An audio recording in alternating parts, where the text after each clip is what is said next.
and Romin Iqbal. He is a legal director of the Council on American and Islamic Relations for the state of Ohio. Mr. Iqbal, your thoughts? Well, thank you first for having us. Of course, terrorism is a serious issue, and we take it very seriously, and anybody who lives in this country should take it seriously. But at the same time, I just want to point out that Mike mentioned that President Obama had done a similar thing with the refugees from Iraq. So here are the facts. President Obama slowed down for vetting procedures for the purposes of expanding the vetting of Iraqi refugees when 2 Iraqi refugees were found to have engaged in terrorism. He put some vetting procedures and he slowed down, but he never put a ban on any refugee from Iraq. Not for a month, not for a week. There was no ban by President Obama on any refugee from Iraq. What he did was something which made sense. Here's a problem, the solution, you have more vetting. He did that. That slowed down the immigration of refugees for a couple of weeks and a couple of months, and then it was back to normal. But there was no complete ban.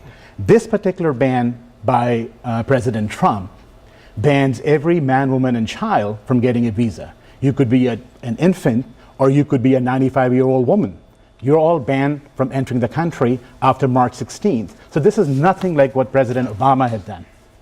And before I bring Mr. Beardsley in the conversation, I want to follow up because let's be realistic. We know we have viewers right now who are watching this. They're going to go, oh, that guy at the right end of the table. Right. He doesn't care. It's not as important to him. Let's ask the really tough question. Does Islam have a terror problem? Muslims have a terror problem. There's a lot of terrorism being committed around the planet by people who are Muslims. That's just a fact. You can turn on the television, you can see the news. So nobody's in denial here that people right now, there's ISIS in Syria, and they're doing some ugly things. Nobody's in denial that some Muslims around the world, I mean, this is a religion of 1.5 billion people, and some Muslims clearly are engaging in terrorism. Nobody's in denial.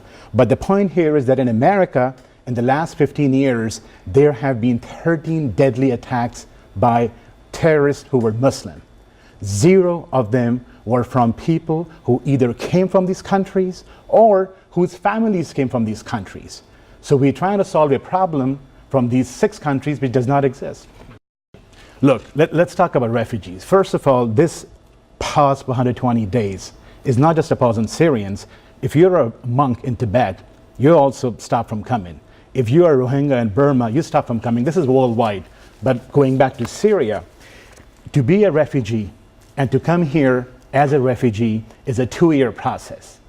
The refugees are the most vetted people who enter America, bar none. It is the most vetted category of immigrants to America. The process takes 2 years, includes eye scans now, includes UN vetting, includes the US government vetting. I mean, this is not something where simply somebody shows up to the visa office, gets a tourist visa and shows up. The refugees, it's a 2-year process before they can come here. These are the most vetted people. If we are saying that refugees are not vetted sufficiently, then nobody is vetted sufficiently. Right, so the argument is because not all Muslims are banned, that therefore it is not a Muslim ban. That is an argument put forward by some people. Let me put it this way. If ABC6 today, this news channel, were to say, we will not hire Muslims for our first shift, but we'll hire them for our second and third shift, but we won't hire them for the first shift, no court in America would not characterize that as a Muslim ban. To have a Muslim ban, you don't have to ban all Muslims. What you have to look into is the motivation. And the motivation here is clear.